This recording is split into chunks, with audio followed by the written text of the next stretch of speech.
20 million barrels of oil every single day through a corridor so narrow you could drive across it in 20 minutes. Now think about what that actually means. One geographic bottleneck, one pressure point, controlling roughly a quarter of the entire world's maritime crude oil trade. And for decades, one country has held that pressure point as its most powerful strategic weapon. That country is Iran. That bottleneck is the Strait of Hormuz. But here is what most coverage of this story misses completely.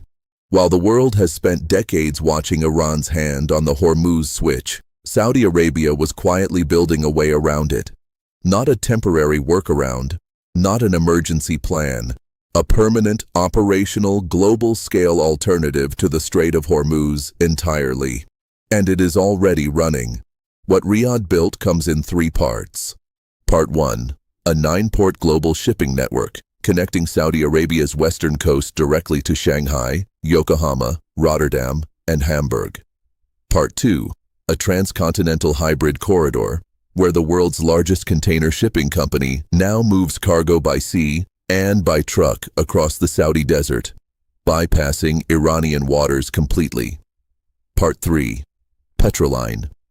A pipeline buried beneath the Arabian Peninsula is capable of moving up to 7 million barrels of oil per day to the Red Sea. Underground, operational, untouchable. This is the story of how one country quietly rewrote the geography of global energy. Let's break it down, fact by fact. Let's start with the verified facts about Hormuz, because the numbers here are genuinely staggering. The Strait of Hormuz sits between Iran and Oman, 21 miles at its narrowest point, 2 shipping lanes, each barely 2 miles wide. According to the International Energy Agency, approximately 20 to 21 million barrels of crude oil passed through this strait daily in the years leading up to 2024. That represents roughly 20 to 21% of global petroleum liquids consumption. The same corridor carries approximately 20% of the world's liquefied natural gas, primarily from Qatar to Asian and European markets. Now here is the concentration risk that makes this so significant. China receives approximately a third of all its imported oil via this corridor, according to data from the U.S. Energy Information Administration. Japan, one of the world's largest oil importers, routes the majority of its energy imports through the same passage. South Korea, India, Taiwan, all heavily dependent on Hormuz transit. Europe sources a meaningful share of its LNG from Qatar through the same 2-mile-wide shipping lanes. But here is what the geography lesson actually means strategically. Iran does not need to permanently close Hormuz to use it as a weapon. It just needs to make it expensive and unpredictable. During periods of heightened tension, insurance premiums for ships transiting the strait have surged dramatically. Data from maritime intelligence firms shows per-voyage insurance costs for large crude carriers increasing by hundreds of thousands of dollars during escalation periods. That cost gets passed directly to oil importers, which means it gets passed to consumers globally. Hormuz is a tax lever, and Iran controls the dial, or at least it used to. On the western coast of Saudi Arabia sits Jeddah Islamic Port, and after an $800 million South Container Terminal expansion completed in 2025, it is now one of the most strategically connected ports on Earth. Verified capacity figures from the Saudi Ports Authority, known as Mawani, Jeddah Islamic Port, now handles approximately 7.5 million TEUs annually. Saudi Arabia's Red Sea ports collectively possess annual capacity exceeding 18.6 million TEUs. And Jeddah is now directly connected to 9 major international ports. Let's go through the connections, because each one tells a different strategic story. Direct maritime links now connect Jeddah to Tianjin, Qingdao, Ningbo, and Shanghai. Now China is officially Iran's most important economic partner. Beijing has purchased Iranian oil at steep discounts through years of sanctions. It has provided diplomatic cover at the UN Security Council. It has been Tehran's economic lifeline. But here is the commercial reality. China's economy consumes oil at a scale that is difficult to overstate. Its factories, producing the electronics, automobiles, and industrial goods that power its export economy, require a stable, uninterrupted energy supply. A sustained Hormuz disruption is not a geopolitical abstraction for Beijing. It is a direct threat to Chinese industrial output and export revenue. So when Saudi Arabia establishes direct maritime links to Shanghai, Qingdao, and Ningbo, bypassing Hormuz completely, China responds pragmatically. Analysts tracking Middle East logistics have described emerging structural shifts in Chinese trade routing, with flows beginning to diversify away from exclusive Persian Gulf dependency. And China is not the only major economy making this calculation, because what Japan did next changes the entire strategic picture. Kobe, Nagoya, Yokohama, all are now directly linked to Saudi Red Sea ports. Japan's strategic petroleum reserves stand at approximately 145 days of consumption, one of the largest strategic reserves relative to consumption of any nation, according to IEA data. Tokyo built those reserves precisely because it has always understood its vulnerability to Persian Gulf disruptions. Japan's entire industrial economy runs on imported energy. A Hormuz disruption scenario is not theoretical for Tokyo. It is a core national security planning scenario. A direct operational Hormuz-independent line to Saudi Arabia's Red Sea coast is therefore not just economically useful, it is a strategic imperative. Saudi Arabia just made itself indispensable to Japan's energy security. Southampton, Rotterdam, Hamburg. The industrial and commercial hearts of Europe are now directly connected to Jeddah Islamic port. What this means practically? European manufacturers, automotive, chemicals, and pharmaceuticals can now model supply chain scenarios that do not depend on Persian Gulf political stability. According to Arab News, Saudi Red Sea ports are already functioning as regional distribution centers for Asian goods heading to the Middle East and Africa, stimulating logistics services, storage, handling, and distribution across the kingdom. And the port network is only the first weapon, because the second one doesn't just reroute ships around Hormuz. It reroutes the concept of what a shipping route even is.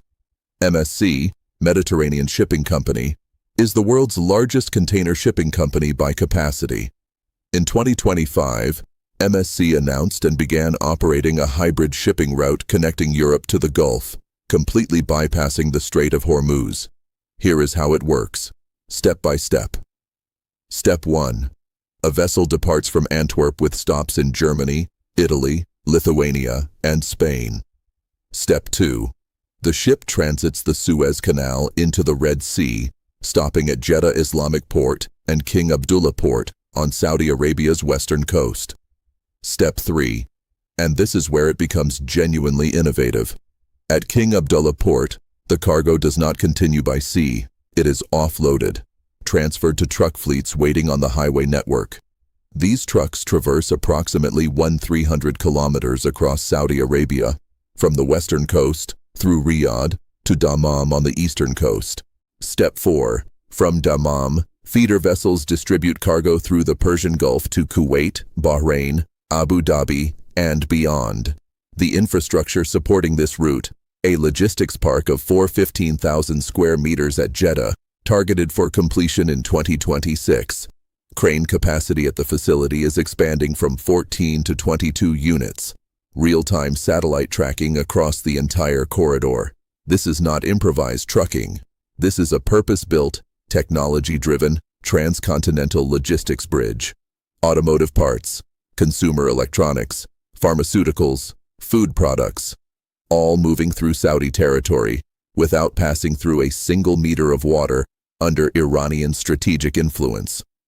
When the world's largest container shipping company commits its vessels and its brand to a new trade corridor, it sends a signal that every logistics manager, manufacturer, and retailer on Earth can read clearly. This route is real. It is viable. It is where cargo is moving. Robert Mogilnicki, founder of Polaris Advisory, a Middle East-focused geoeconomic consultancy, has noted in public analysis that structural shifts initiated by necessity do not automatically reverse when immediate pressures ease. The infrastructure gets built, the routes get certified, the commercial relationships get established, and they tend to stay. But there is a third weapon, and unlike the port network or the MSC corridor, this one has been operational for decades. The question worth asking is, why did almost nobody realize what it actually represented until now? Its name is Petroline, formerly the East-West Crude Oil Pipeline, and it may be the single most strategically significant piece of energy infrastructure currently operating on Earth. The verified facts. Petroline runs from Saudi Arabia's eastern oil fields, directly west across the full width of the Arabian Peninsula, to the Red Sea port of Yanbu. Capacity, up to 5 million barrels per day, with potential to reach 7 million under optimized operating conditions, according to data cited by the Congressional Research Service. The Congressional Research Service also confirms that the East-West pipeline has approximately 2.6 million barrels per day of available additional throughput capacity beyond its typical operating levels. Yanbu, the Red Sea terminal, is capable of exporting between 4 and 5 million barrels of crude per day through the Red Sea. Now here is what makes Petroline strategically extraordinary. It runs underground. Iranian surface naval forces cannot reach it. Iranian fast attack craft operating in the Persian Gulf cannot touch it. Iranian drone systems targeting surface infrastructure cannot find a buried pipeline beneath the Saudi desert. Saudi Arabia has also deployed advanced air and missile defense systems along the pipeline corridor, adding a protective layer above the underground infrastructure. And in 2024, Saudi Aramco confirmed to buyers, as reported by Reuters, that it was redirecting crude oil exports to load from Yanbu on the Red Sea coast rather than from Gulf terminals. Read that sentence carefully. Saudi Aramco, the world's largest oil-producing company, publicly confirmed it was pivoting its export geography westward. That is not a contingency drill. That is a permanent operational decision by the most powerful oil exporter on Earth. And Saudi Arabia is not building alone. Because what the UAE, Iraq, and the broader Gulf region have constructed in parallel creates something larger than any single bypass route. The UAE, Abu Dhabi specifically, has its own Hormuz bypass. The ADCO pipeline runs from Abu Dhabi to the port of Fujairah on the Gulf of Oman, outside the Strait of Hormuz entirely. According to the Congressional Research Service, the UAE pipeline and Saudi Petroline together represent a combined bypass capacity of approximately 2.6 million barrels per day of verified operational throughput. Iraq has its own answer in development. The Development Road Project, a $17 to $24 billion infrastructure program, envisions a combined railway and highway network connecting Basra on the Persian Gulf to the Turkish border and onwards to Mediterranean markets. According to project specifications, this would allow cargo from Iraqi Gulf ports to transit by rail continuously to Istanbul and European markets, completely bypassing both Hormuz and the Suez Canal. The picture that emerges from these parallel projects is significant. For the first time in their modern economic histories, Kuwait, Qatar, Bahrain, and the smaller Gulf states have genuine logistical alternatives to Hormuz. Real redundancy, operational today, expanding further tomorrow. Let's put the bypass capacity in concrete market terms. Before any significant Hormuz disruption, approximately 20 to 21 million barrels per day pass through the strait, per IEA data. Saudi Petroline alone has an operational capacity of up to 5 to 7 million barrels per day available for Red Sea routing. UAE Pipeline, additional 1.5 million barrels per day, routing through Fujairah.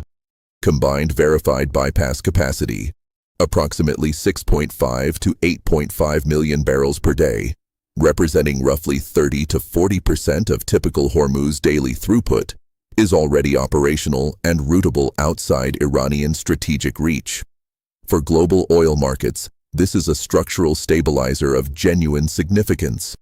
S&P Global has noted in published analysis that Gulf bypass infrastructure represents a meaningful downside buffer against worst-case Hormuz disruption scenarios. Not a complete solution, but a real, operational, commercially active alternative that did not exist at this scale a decade ago. Saudi Arabia's Vision 2030 initiative, the kingdom's long-term economic diversification program, has always required proving that Saudi Arabia could be a reliable global trade partner, not just an oil exporter, a logistics hub, a distribution center, a connective node for world commerce. The bypass infrastructure, Jeddah's 9-port network, the MSC corridor, and Petroline at full capacity, is the most powerful proof point Vision 2030 could produce. When Hormuz faces pressure, Saudi Arabia keeps the global economy moving. That demonstration of reliability is worth more than any marketing campaign. The bypass infrastructure is built. The routes are operational. The commercial relationships are established. So what happens next? 3 scenarios are worth tracking carefully. If diplomatic engagement from the US, China, European powers, or Gulf states leads to a reduction in Hormuz risk, tanker traffic through the strait gradually normalizes. But here is the critical insight. The infrastructure Saudi Arabia built does not disappear when tensions ease. The Jeddah-Shanghai connection remains. The MSC corridor keeps operating. Petroline keeps flowing. Commercial operators who built Hormuz-independent supply chains do not automatically rebuild Hormuz dependency because the alternative now works. Tension reduction does not equal infrastructure reversal. The global logistics map has already begun to shift. If Hormuz remains a credible, elevated risk corridor for an extended period, shipping insurance costs stay high. Tanker operators continue route diversification. Saudi bypass infrastructure operates at increasing capacity. Under this scenario, Saudi Arabia's position as the connective tissue of global energy trade becomes structurally permanent, not provisional. Riyadh gains leverage not just over oil pricing, but over the physical infrastructure of world commerce. This is the scenario that deserves the most attention, because it is the most underreported. Rerouting global trade through the Red Sea does not eliminate geopolitical risk, it relocates it. Houthi forces in Yemen, operating with Iranian-supplied drone and missile technology, demonstrated in 2023 and 2024, their capability and willingness to target Red Sea shipping. According to Wall Street Journal reporting, Saudi Arabia has pressed the United States to ensure freedom of navigation and prevent maritime corridors from being used as geopolitical leverage. That diplomatic pressure tells you something important. Even Riyadh, the architect of this entire bypass strategy, understands that the Red Sea is not a consequence-free alternative. Petroline's Yanbu Terminal, Jeddah Islamic Port, and King Abdullah Port. These facilities sit within range of sophisticated long-range drone and missile systems. Building the exit door is step 1. Securing the exit door is the challenge that defines what comes next. Here is the core insight that ties everything together. Saudi Arabia did not build this infrastructure in response to a crisis. It built it before any crisis arrived, when the world was not paying attention.